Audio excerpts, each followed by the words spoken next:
Okay. I think we are live. So Shabbat Shalom to everyone who's joined us here in the Zoom meeting. And for those who are seeing this on Facebook Live, feel free to click on the link that should be in the top that will bring you to the Zoom meeting if you'd like to be a part of the conversation.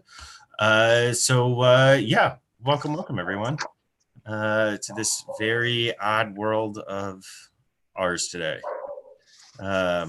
So I don't know about anyone else. I woke up for the first time really this morning, just kind of scared.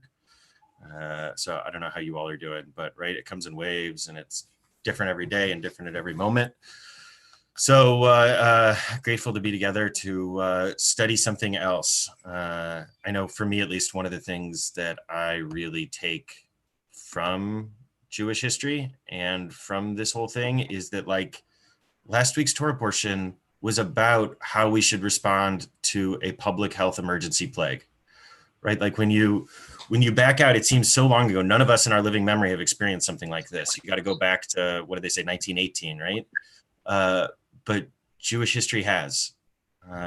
So I don't know. I take some comfort in that. So I thought we would do today. It's the very last portion or portions. It's a multiple portion week. It's the very last set of portions within the book of Exodus. So I thought we would take this as a moment to look at some of my very favorite midrashim from the book of Exodus. So anyone want to try giving us like sorry about that noise? Someone want to try giving us a like 30-second definition of midrash?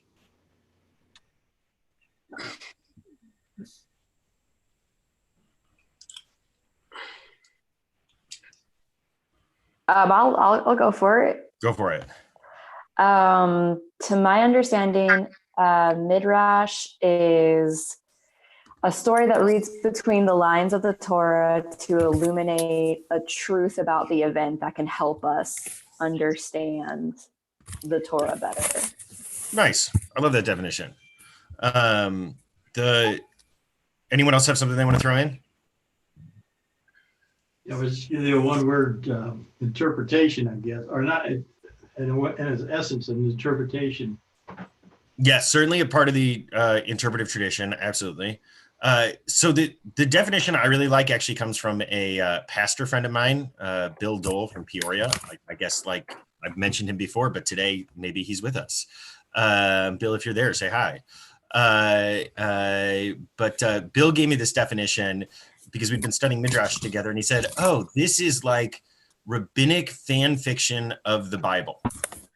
So if you don't know what fan fiction is, it's like when you really love Star Trek. I really love Star Trek, and you write your own episodes of the series. Right, that's how much you love it. And so at some very real level, I think that's what midrash is. It's the ancient rabbis. This is the same group of rabbis who end up writing the Talmud and are referenced in the Talmud. It's them writing like fantasy about biblical figures. Now, it's also absolutely a set of sermons and a set of messages from a moment in time. So we're going to go ahead and look at some midrash. Any thoughts on that before we keep going? Should we introduce each other, everybody that's here? Oh, I would love to introduce each other. We've got all sorts of people on here. Ron, you want to start us off and say hi? Hi, this is Ron Fagerstrom. And Mike, you want to wave? And I'll call out people, so you can either then say something about yourself or just wave. Paul, Amy Gage, our president, Felice, and Sarah, who shared about midrash, and John, and Phil, and I can't see who that one is. iPhone Steve. Iris is here. And Iris, hi Iris, and Tanner. Hi. Hi, I just got back from Arizona. And we're grateful to have you back, though your mother is more grateful than any of the rest of us to have you back. Let me promise you that. That's extremely and true. Becky just joined from Peoria. Hi, Becky. Leon just tried to join. He's seeing spinning. So something's going on. He's just Tell him he can close it and reopen it if he'd like to. Yeah. Okay, so let's jump in with some actual midrash here. I have no audio or video on this machine, says Randy. Okay. Tanner's on it. Okay, let me see how I share my screen here for you.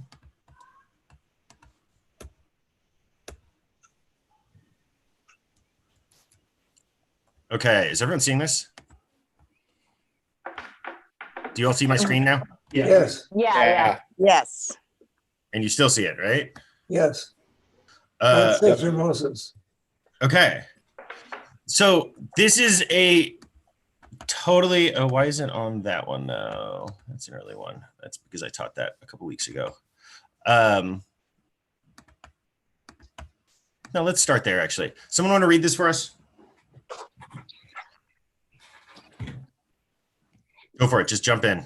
God said to Moses, do not be distressed over the first tablets, which contain only the 10 commandments. In the second tablets, I am giving you also halakha, midrash, and agadah. Okay, let's take those words apart. Anyone want to translate those for us? Or it's more than I translate. know Go ahead, Tanner. halacha is Jewish law, but it means something to the effect of walking the line. Okay, nice. Here, I think we're actually referencing it in that first meeting that we're talking about Jewish law. Midrash we talked about, right? That's what we're going to be studying. And Agadah. What's Agadah? Anyone know this? There's a word many of us know that is the same word as Agadah, which is Haggadah, right? Like a Passover Haggadah. And Agadah at its core just means story. Right, and that's what the Passover Haggadah is it takes you through the story. Okay, so what is the setup here? When is this story supposedly taking place, right? The other thing to say about Midrash is there's no attempt, and you'll see this as we go, there's no attempt for various Midrashim to live together in some coherent universe. Like coherence is not what the ancient rabbis are about, or maybe contemporary rabbis either sometimes. Admit, sorry, I accidentally had a thing on where people have to be admitted when they want to join. I will turn that off for next time. But that's not at all what Midrash is about, or the ancient rabbis. It's not about coherence. It's about like creating one bubble world that explains the universe in some particular way, and it doesn't have to sit nicely with the Midrash that comes next. So what's the core idea of this Midrash? Anyone want to try to take it apart for us? What's it saying?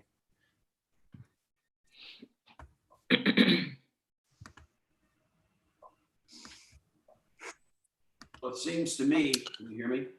Yeah.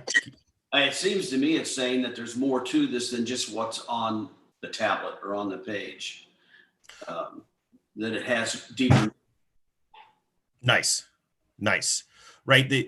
This is getting at really the core question that the ancient early rabbis are dealing with, which is that everyone looks at them and they've got this whole theory that there's this whole other set of knowledge that's eventually written down as the Talmud, and no one accepts them. Everyone looks at them as being this fringy group until the temple is destroyed and there's really no other way of living a Jewish life. And so they're inserting themselves into this moment, right?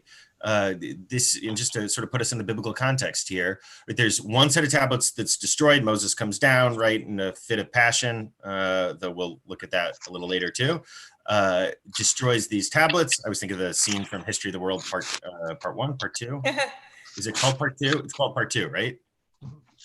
No, it's History of the World Part 1. It is part one that they go, okay, yeah, I just remember the shtick was there, right? Where he comes down from Sinai, it's Mel Brooks, and says, I present you these 15 and drops 5, these 10 commandments. But we do get this second version in the Torah of this giving of the commandments, right? Destroyed after the golden calf and then given again. So the rabbis insert themselves into this moment and they say that the difference when the second one is given is that all of these oral traditions meaning the oral traditions that they are going to be sharing that give them their sort of authenticity and legitimacy, that all of them are also to be found in this original revelation. Does that make sense? Yeah. Any thoughts on that? Okay, that's really just our meta text here that sort of introduces the concept of everything else that's about to follow. So let's look at some more texts. And some of these I picked because I think they have a really strong message, and some of these I picked just because I think they're really kind of interesting. Okay, someone want to read this? If an Egyptian and an Israelite were in one house. Will you read the Torah verse that it's coming from at the top first? Sure. In vessels of wood, in vessels of stone. Okay, so chapter 7, verse 19. Okay, so just to give us the setting here, we're talking about the 10 plagues, right? Passover is coming. Such a different moment to talk about plagues, right? And one of the plagues is that the water turns to blood. So this is an imagining of that plague. So keep reading. Thank you, Sarah. Okay. If an Egyptian and an Israelite were in one house where there was a barrel full of water, and the Egyptian went to fill a pitcher, they would discover that it contained blood. But the Israelite would drink water from the same barrel. If the Egyptian said to him, "Draw me some water with your own hand," and the Israelite gave it to them, it became blood. Even if they said to him, "Let us both drink from one vessel," the Israelite would drink water, but the Egyptian would drink blood. Only when they had bought the water from the Israelite for money was the Egyptian able to drink water, and in this way the Israelites became rich.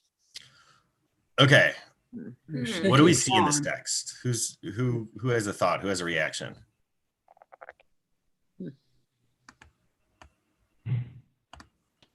You can always say there's a cost for living a clean life.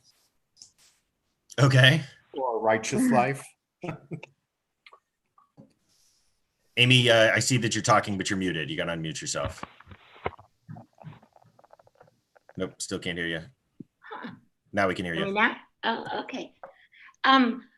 I think that only when you actually help somebody, you do something good for them, you help them, then you can then you can be cared for yourself. Does that make sense? So like that last sentence makes me think that's the only way that they could actually be cared for is if they care for the other person. Oh, I love that. So I just want to contextualize that a little bit. I would say that what you did is called a Hasidic move. So the Hasids, it's really sort of in some ways, it's a radicalizing egalitarian movement, at least in its origins. Not so much today. Egalitarian just for its moment. Again, not so much as we would compare it today. But the real Hasidic move is to take things which are external and political and instead move them within ourselves.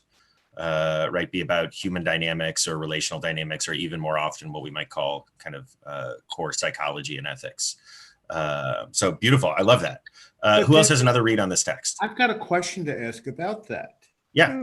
Again, when you say caring to me is like tikkun olam, where you just do it out of the goodness of your heart. This is doing the goodness out of your wallet, or for a price again.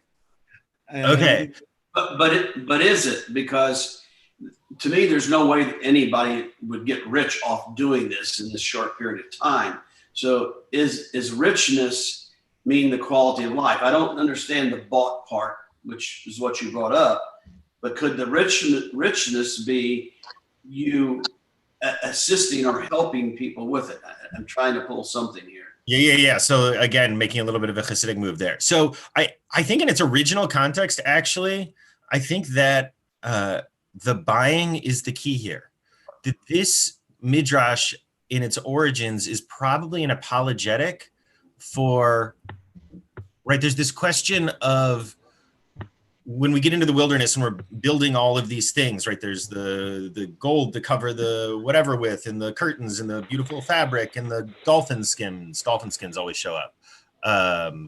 By the way, that's probably one of the phrases in the Torah that we just don't know what to translate or what it actually means. So we've decided on it being dolphin skins.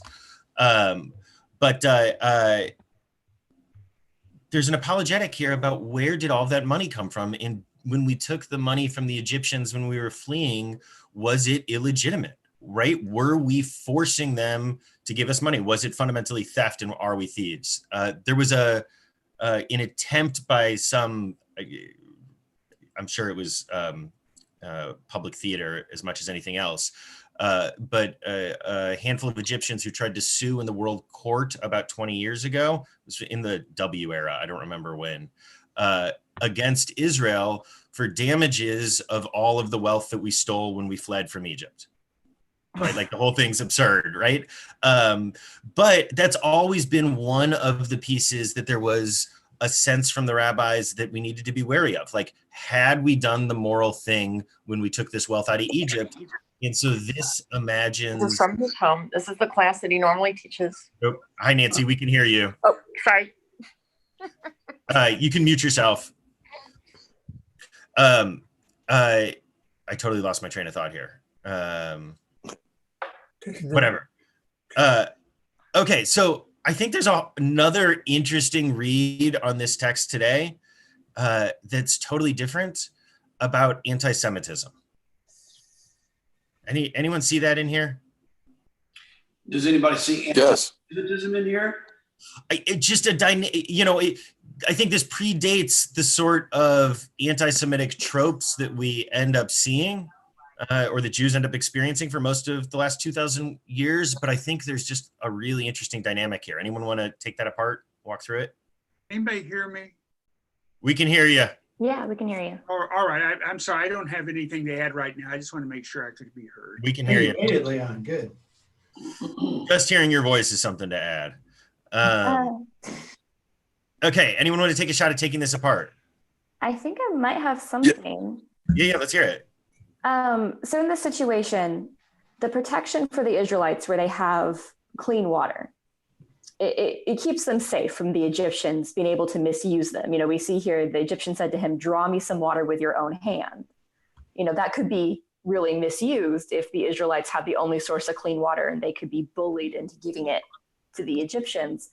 And because of divine protection, only the Israelites have the clean water, even if it's taken by force or just, coerced or asked for, it turns into blood. And I can see where it reminds me of sort of like the restrictions on Jews historically, like in ghettos and stuff like that, where you can't own land and you can't do all these different jobs. And then, by working hard and some blessing by God, you succeed anyways. And now it's, why is it that, you control this sector? Why is it that, you're in charge of banking? Well, that was the only job you let us do. So that's very much the dynamic that I see here too, right? The sense that like Jews have so often in Jewish history been forced to anyways. And now it's, Was someone talking? I'm sorry, please go ahead. Control this sector, why is it that, you're in charge of banking? Well, that was the only job you let us do. Oh, I think maybe I'm getting Sarah back. That's the dynamic that I see here too. Yep. Someone is echoing really badly, so I am going to go ahead and go through and everyone. So if you, someone talking, I'm sorry, please go ahead. I'm hearing my cell phone echo. Yep. It was Sarah Hannah Pats. I muted you just as a heads up. We were getting echo from yours. So if you want to say something, just go ahead and unmute yourself. Someone is echoing really badly, so I am going to go ahead and go through everyone. Yep. Thank you, Sarah. If you can leave that muted and except when you're talking. Okay. Let's go ahead and look at another midrash. I gotta move. Can we go back to that one a second? Sure. Go ahead. I just wanted to say that I didn't infer from that it was anything that the Israelites did to earn money and become rich. It was just the hand of God leading it to go that way. Yeah. And that was kind of what I was getting at with the anti-Semitism piece. How often Jews have been put in a situation where there wasn't a choice about what we were doing, and then we are blamed for being in that situation. Okay. Right. And it's not just anti-Semitism that works that way, of course, right? Like, this is how misogyny works. This is how homophobia works, and transphobia works, and racism works. And, thank you. Okay, let's look at another text. This text, I don't know what to do with other than just like, I kind of love it. I'm not sure there's some deeper meaning here, but someone want to read this for us? The plagues which God brought upon the Egyptians also had the effect of establishing peace amongst them. How was this? Hold on, backing up. The verse that we had is, behold, I will smite all your borders with frogs, right? And we're keying in on the word borders here, as you'll see. So keep going, Ron. The plagues which God brought upon the Egyptians also had the effect of establishing peace amongst them. How was this? There was a dispute between the Ethiopians and the Egyptians. The latter said, our borders extend till here, whilst the former claimed, it got real small on me. Oops, sorry, I clicked a button. Yep.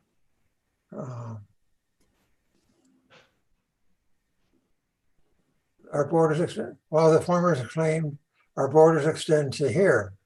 But when the frogs came, the dispute was resolved, for the plague affected only Egyptian territory, and thus the Ethiopians knew what was not theirs. Right, like, I don't know what this deeper meaning of this midrash is, but I love this image that suggests that, like, the frogs, it says on the borders, and it said it afflicted Egypt, so we immediately knew what the border between Egypt and Ethiopia was, because the frog plague went to there and no further. Again, I don't know what to do with this. I just always think it's kind of funny. So therefore it had to be true. What'd you say, John? You cut out there. And that the source of this happening was God, so it's got to be true. What? I'm not sure I follow what you are saying there. Well, never mind. That's okay. The frogs were sent by God. Yes. Oh, got it. So the borders, therefore, like, who can question those borders? Yeah. Yeah. Right. I just love the sort of imagination here. I do enjoy. Someone just say something? Yeah. I was saying that I enjoy the idea that, you know, when we look back, we don't let God's actions be one thing. Yeah, he pulled us out of Egypt, but he also fixed the borders. He stopped a war, all in one action. I enjoy the things the double actions. Nice. Go ahead. I was going to say, I love how, in a roundabout way, the rabbis also want Egypt to benefit. Huh. You know, like, this ends up being a net positive for everyone. Like I said, with a double action, you know, it's not all bad. There is a bright side to this. You know, God isn't heartless. And one of the interesting things that I think speaks to what Sarah's saying here too is that there was a vibrant and rich, in all the meanings we think of with that word, Egyptian Jewish community during the time of the rabbis. In fact, there's some evidence that, like, the Egyptians in Alexandria, Egyptian Jews, right? And this is a Greek Egyptian Jewish community, that they build their own temple there that's probably grander than the temple in Jerusalem, that there's just all sorts of vibrancy to that life. So yeah, they're not always so interested in trashing Egypt either, because, you know, they kind of are happy in Egypt pretty frequently. Things go pretty bad about the year 100 or so. And of course, there are other moments that are pretty rough. But okay, let's look at this next text, another midrash from Mechilta. Someone want to read this? When Moshe asked for Zipporah's hand in marriage, Yitro made a condition. Okay. So pausing just to look at the setup, of course, that Zipporah, like, has no role in this, right? Right. Just has no agency in this. That when Moses wants to get engaged to Zipporah, he goes to Zipporah's dad. Okay, let's keep going. He said, Your first child must be allowed to worship Avodah Zarah, idolatry. Okay, and that's about the worst thing that category of wrongdoing that the rabbis can imagine. Yep. And the children that follow, you may raise in the name of heaven. Moshe accepted, and Yitro made him swear that he would fulfill his promise.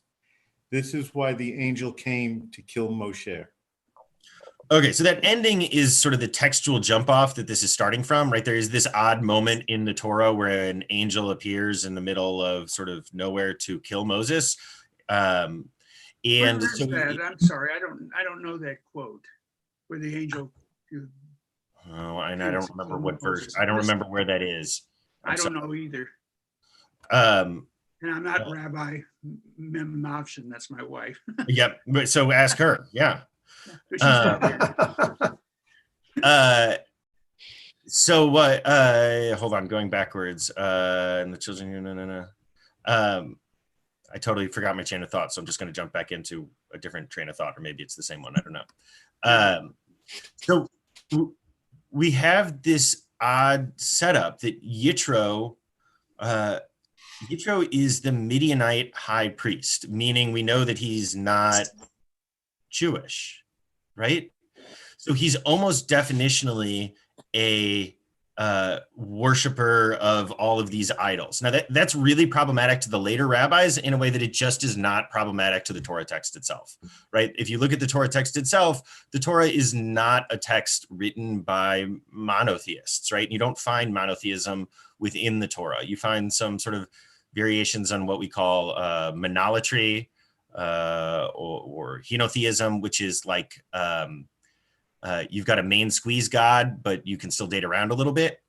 That's kind of the idea, right? And you find this all over. The first commandment of the 10 commandments is you shall have no other gods before me, right? Like, again, I got to be your main squeeze. You can date around.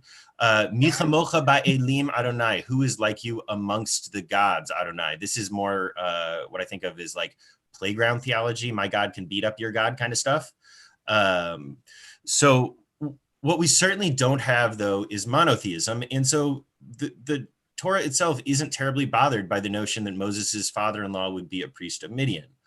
On the other hand, the later rabbis who are interpreting this are very much invested in interpreting the Torah through a lens of monotheism. And so they are really bothered by Yitro. And they don't know what to do with him. And there's all sorts of apologetics. In one version, Yitro turns into a convert, and like there's all sorts of ways of approaching this and their discomfort with it. So I want to suggest that this is one of them. But it's a radical value, I think, that emerges from this text, right? Because this is not one of the apologetics where Yitro is turned into a Jew. This is a text instead where Yitro insists, is it Yitro or is it Moses who insists? Oop, I'm sorry, I just clicked the back button. Yitro insists your first child must be allowed to worship Avodah Zarah, which is another way of saying what? What's the value that we see here? I want to try to extract that.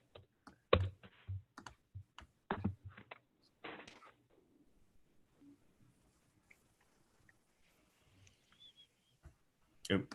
Randy, if you're trying to talk, you got to unmute yourself. Scott has a egg shaker there. Okay, I haven't heard from anyone. So join in if you, or jump in if you do unmute yourself and want to say something. But right, like the value I see here, and it's one that to me is appropriate for approaching Passover, is that it's not about having a doxology. It's not about having a statement of faith and saying, this is what I believe. That fundamentally the value that emerges here is that we need to be open to questioning and exploration, even of the most core things to our tradition. Right? Because what could be more radical, I think, than suggesting that Moses's own child would not be raised Jewish and that would be a good thing, right? A good thing because it would teach that child the value of intellectual exploration and questioning rather than simple answers from the past. I have a question. Yeah, please. So I have two questions actually. So could this be about respect for other people's thoughts and beliefs? Nice. Yeah, and I don't know. I don't remember when Mechilta is written, but it might be interesting. Like, almost certainly, it's written in the context of Jews living amongst non-Jews. Okay, I love it. And then the second question is, if it's all about that, then why did the angel come to kill him? Then why did the angel come to kill him? Because the angel was mad that Moses entered into this deal. So the lesson is not that you shouldn't do it because the angel will come to kill you? That's an interesting takeaway from this. I never really paid attention to that part of the ending of this midrash before. I always do the first part. Yeah. Okay. I think that's a fair read of this text also. Yeah. Well, I don't know how angels work, but it was to me that the angel didn't decide to come and do this, that the angel was instructed to do this. Okay. Yeah. One of the notions that you find is that angels don't have free will. Remember, the word angel technically in Hebrew is just the word messenger. The other thing to say is that in Jewish mythology and folklore, angels are not the angels of sort of the Christian world, which are these do-gooders. Angels are frequently mischievous and problematic. And, the reason that people don't say the second line of the Shema out loud is because the angels will hear you and mess with you. The reason, one of the explanations given for why the mourner's Kaddish is said in Aramaic and not in Hebrew, the real answer, by the way, is just that it was written in a time when everyone spoke Aramaic. But one of the explanations given is that the angels only speak Hebrew, so they can't mess with the mourner's Kaddish because they don't understand it. Right, again, just to give you like a sense of what Judaism traditionally does with angels. The whole Shalom Aleichem prayer, right, the first verse is Shalom Aleichem, welcome angels, Boachem l'shalom, we ask them to come, Baruchuni l'shalom, we ask them to bless us, and the final verse, though, is Tzedechem l'shalom, like, and go in peace, because we know if you stick around, you're going to cause trouble. Okay, any last thoughts on this text before we keep going? Okay, let's see what else we got here.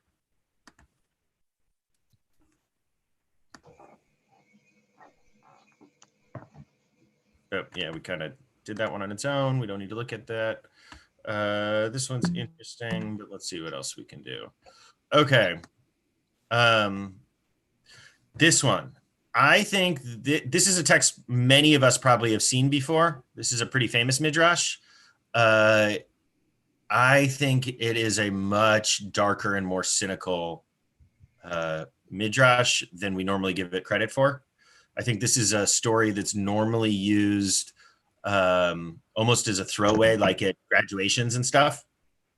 But I think there's a different read to it also. Okay, someone want to read this for us? It's starting with the italics, the verses from the Torah it's based on. All the people answered together and said, all that God has spoken, we will do. Okay, so this is setting up the scene, and it's at the moment of the revelation at Mount Sinai, right? The moment when Jewish tradition says the Torah is given. Said God to them, I required guarantors. Okay, so God is like, in this imagining of the Midrash, right? God's having second thoughts, like about to go through with this of giving the Torah, but then not so certain that this is a good idea. So we need co-signers on the loan. Said the people of Israel, the heaven and the earth shall be our guarantors.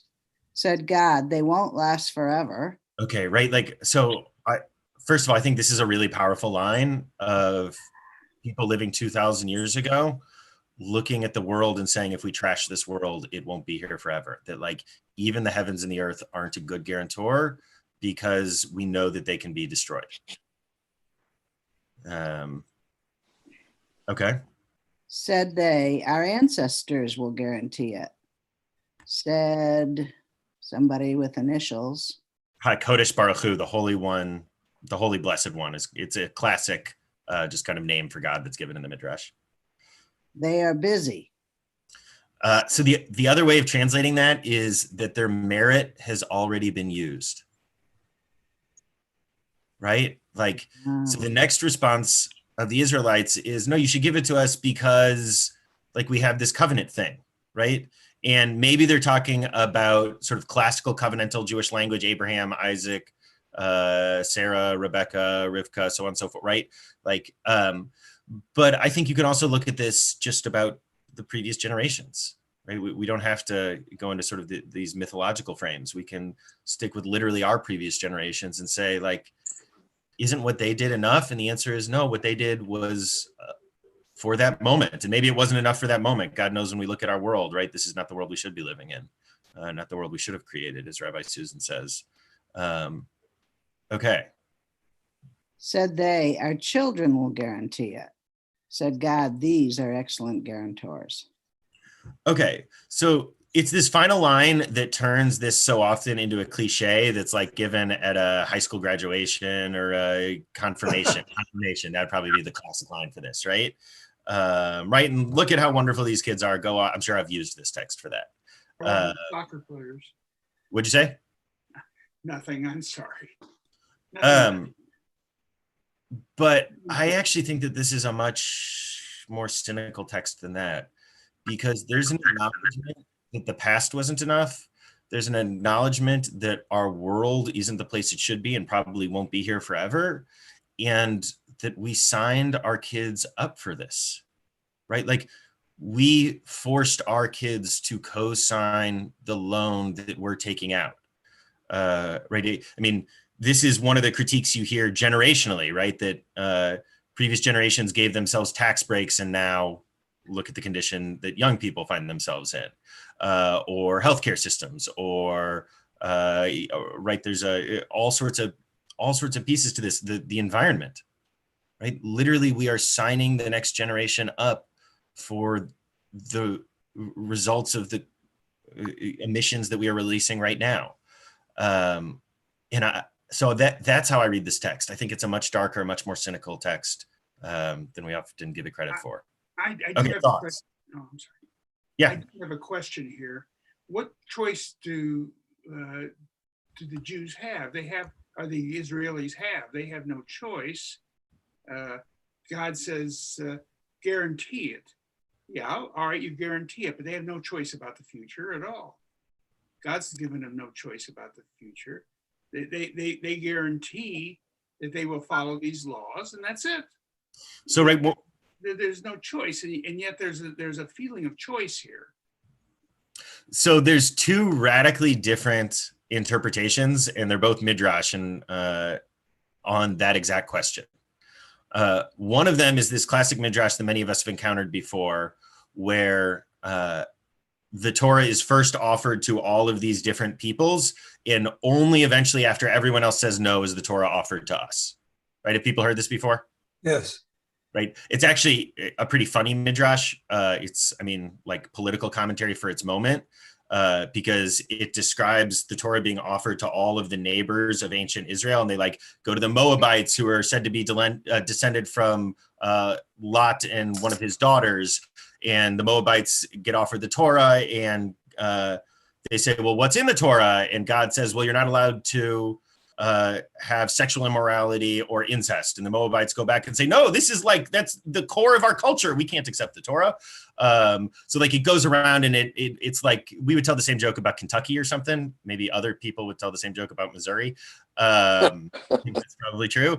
But that's the original context. But that's one of the approaches that we get to this question of choice. The other one is the other classic midrash, and it's radically in the opposite direction. And this is actually the version of the story that makes its way into the Quran, because the Muslim text is written in the context that midrash is being written in. And so the Quran is primarily using the midrashic tradition, not the biblical tradition, to tell the biblical story. That's a separate thing. But the other version of the same choice is that the Jews are right. The Hebrew says right across from the mountain, but it could technically mean underneath the mountain.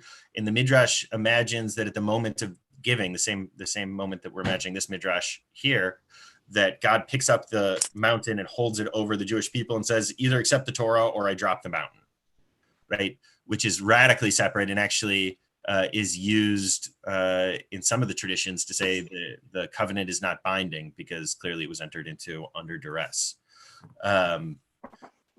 Okay.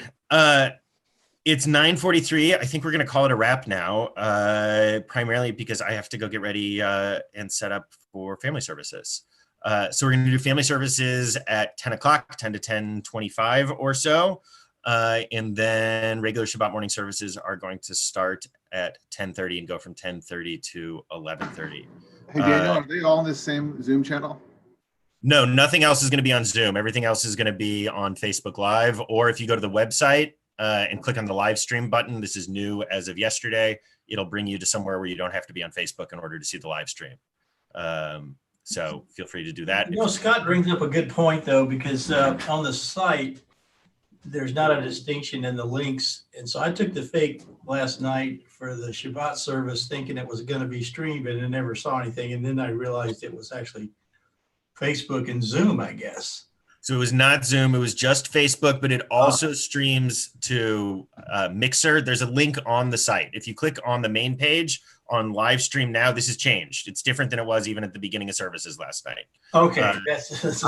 I'm making this stuff up every hour as I figured as much. That was just a suggestion on my part. But click on live stream from the main page, or if you click on the little live stream button at the top, and then you'll see there's now an option for live stream and an option for Facebook Live. If you click on the live stream one, it'll bring you to somewhere you don't have to sign in. You don't have to any of that. But if you do chat in the one that it brings you to, it'll still direct it to whoever's leading services. Hey, Daniel, can you tell everybody about Kulanu Shabbat? Yes. So next Shabbat was going to be Shabbat Kulanu, the one where last month we all got around in a circle and did a big, everyone close to each other, highly musical thing, which social distancing. But Kulanu really just means all of us. That's what the word means. So we're going to try, we'll see, hopefully the technology plays nicely. We're going to try next Friday night to do a live stream with all of the rabbis from our houses. So we're going to try to bring everyone together, and we'll probably maybe create a meeting for congregants, or I don't know how we're going to make this work, but we want to find something joyous and all of us to be together. 6 o'clock. At 6 o'clock next Friday. Okay, I am going to go ahead.